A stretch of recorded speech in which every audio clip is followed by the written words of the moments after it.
होली की आत्मा। बचपन से शहर में रहने वाला मनोज इस साल होली की छुट्टियों में अपने गांव दुर्गापुर वापस आता है, जहां उसे देख पूरा गांव खुशी से झूम उठता है। जब गया था तब इतना सा था और अब देखो कितना बड़ा हो गया है। हाँ सरपंच जी, जब मैं गया था तब आप भी बहुत जवान थे और अब देखो कितने बूढ़े हो गए हैं आप। चलो चलो, बढ़िया है। बच्चा घर वापस आ गया। इसी खुशी में आज रात पार्टी होगी। क्या बात है, गांव में भी पार्टियां होने लगी। वैसे अगर पार्टी की बात है तो आज क्यों सीधा होली पार्टी करते हैं। होली पार्टी की बात सुन चहल पहल में अचानक सन्नाटा छा जाता है, जिसे देख मनोज को कुछ अजीब लगता है। लेकिन तभी सरपंच बात पलट देता है। अब बहुत देर हो गई, चलो सब अपने घर चलो, पार्टी के बारे में कल सोचेंगे। मनोज भी मम्मी पापा के साथ घर आ जाता है, पर होली पार्टी और उस पर पूरे गांव की खामोशी वाली बात अभी तक उसके जहन से निकलती नहीं। पापा, होली पार्टी की बात पर सब चुप क्यों हो गए थे? अरे होगी उनकी कोई अपनी बात। मुझे गांव की पंचायत ही थोड़ी पता है। थक गया हूँ, चलो सो जाते हैं, कल बात करते हैं। पापा की बात मानते हुए मनोज भी सोने चला जाता है। आज तो छुपा लिया, लेकिन हफ्ते बाद जब होली का दिन आएगा तब इसे कैसे रोकोगे? अगली सुबह सूरज के साथ ही मनोज भी गांव घूमने निकल जाता है, जिस पर रास्ते में उसे अपनी ही उम्र के कुछ लड़के भी मिलते हैं, जिनसे दोस्ती कर अब वो उनके साथ घूमने लगता है। इसी तरह कुछ दिन बीत जाते हैं और होली नजदीक आने लगती है। दोस्तों, होली में 4 दिन ही बचे हैं, पर गांव में उसकी कोई तैयारियां क्यों नहीं दिख रही? क्योंकि यहाँ होली नहीं मनाई जाती। अरे पर ऐसा क्यों? वो राजा भूषण। अरे तुम 4 दिन के लिए आए हो, क्या इतना सोच रहे हो? चलो कुछ खाने चलते हैं। इसी के साथ एक बार फिर होली की बात को टलते हुए देख मनोज को शक होने लगता है।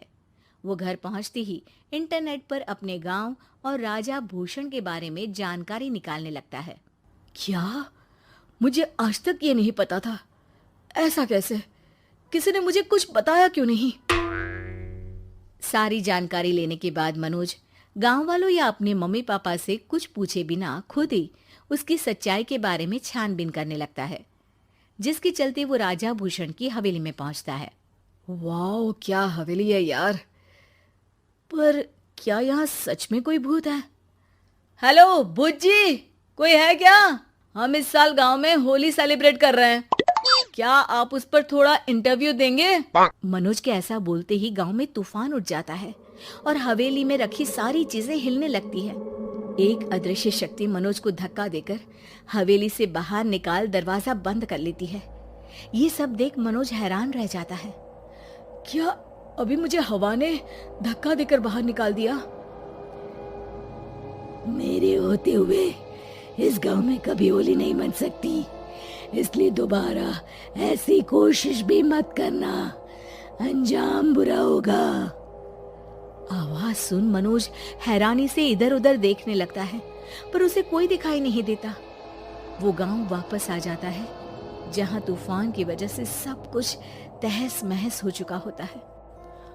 आखिर ये तूफान आया कैसे?